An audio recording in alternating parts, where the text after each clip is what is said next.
And then they also made some architectural choices early on with Alchemist that have limited some of their ability to scale. So that's what Intel's trying to fix. One of the larger changes that Intel made is re-architecting the GPU to SIMD16 instead of SIMD8. Basically, there's 8 lanes of computation for every instruction. We've moved that architecture to be 16 wide, which has a lot of efficiency benefits, but also compatibility benefits. More and more often, you'll see games running right out of the box.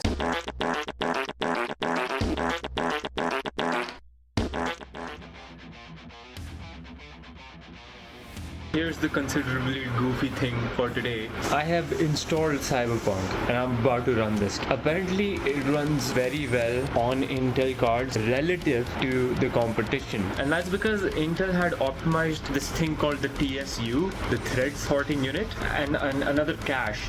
That's all just stuff I'm regurgitating from Gamers Nexus. That's why Cyberpunk specifically in ray traced, it runs fairly well.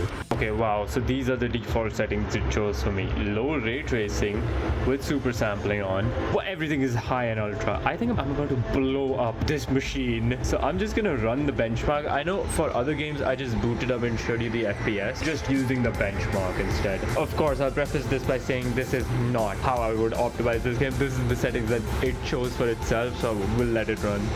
Okay, so it's running at 60 FPS. Dips occasionally to the 50s. This just straight up just runs. And this is with XeSS, so I'm gonna try and turn that off.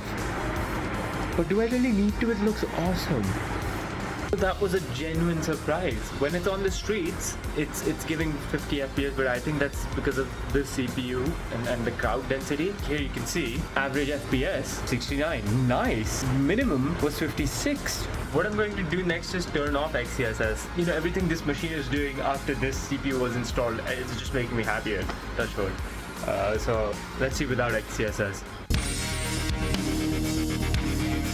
Okay, so what I've learned is you can get 20 FPS for free with XeSS with the game not looking any worse, because right now even if I try to pixel peep, I can't tell it apart. Maybe I like that grill area, or that's the only adjacent stuff that where I can tell. Average of 59 FPS, so you can get 10 more FPS from XeSS without the game looking any worse. This card with this CPU has only made me happier. Should I turn on path tracing? Should I? Oh no! No! Okay, we tried. Yeah, I haven't even tried this on my 3080. I have more confidence in this card, so apparently. But the game looks awesome, even in this slideshow. बढ़िया यार, 20 FPS से ज़्यादा क्या चाहिए? So I won't be doing that again. The preset for low ray tracing, where everything is cranked, giving me 70 FPS. In a game like this, it's Cyberpunk that we're talking about. Famously buggy and hard to run 4 years ago. And Intel is just fucking eating its ass. Damn, and Intel's super sampling has been awesome. But before that, I'll give some closing thoughts. I think there's a lot more tweaking left to be done. This doesn't discourage me. That's all I'll say. I fucking love it. We'll see how that goes. Fucking, yeah, fist bump. Before that, I turned on ray traced reflections, and now you can actually see that the card actually realistically performs like a console being ray traced, which is awesome still. There's no complaints.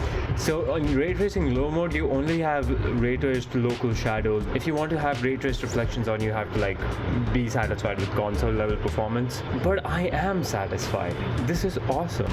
I have a small update regarding Intel Arc, and this is the weirdest thing for me.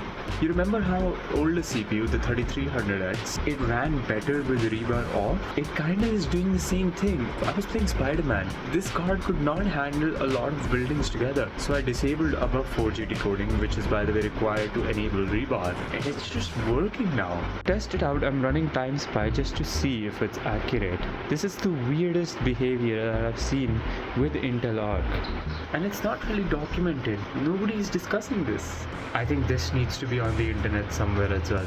By the way, it's 1 month later, almost 1 month later since the last few recorded videos that you've seen. I forgot to mention it. This is insane. Arc continues to surprise me, and this is why I love this GPU. It's just giving me something new every day. I don't know how to conclude this video. Now for the weirdest thing, my score meeting the average, and that is 4G decoding disabled. The people who are buying the Arc A750, they need to know this. Let's conclude this with some final thoughts and gameplay footage. So here's my final update for Intel Arc. SMT and SRV, which is virtualization and hyperthreading, they are causing problems in some specific games for this Arc card with rebar enabled. So I'm going to disable that. So one of the games that has a lot of problems when it comes to the Intel Arc card is Doom Eternal. In every driver revision, they've basically said known issues Doom Eternal clicking. I was getting 120, 130 FPS, which you may see here, 130, which this card is believed to be comparable to a 6650 XT, right? This should be giving us around 200 or so FPS. So with that in mind, I just admitted defeat. Doom Eternal is one of my favorite games. I kind of admitted defeat. Then I started walking towards this window, and I saw that the Slayer was being reflected, which meant this whole world right now is being ray traced. Ray tracing was on by default.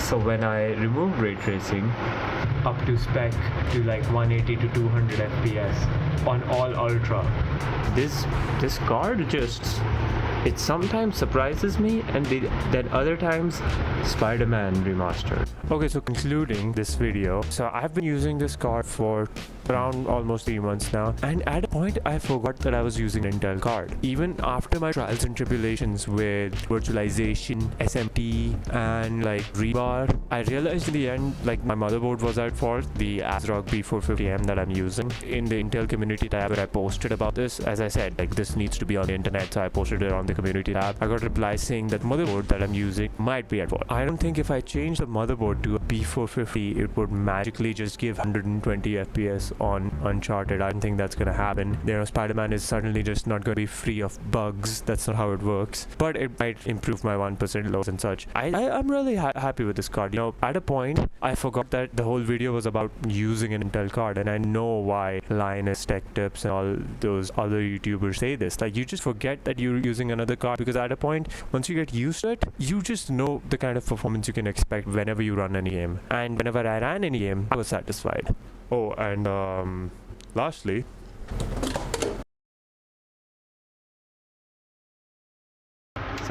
degrees पे memory test हो रही है. मैंने खोल दिया ये, ठीक है. पंखा ही कर दिया मैंने CPU पे, ठीक है. 70 डिग्री हो गया.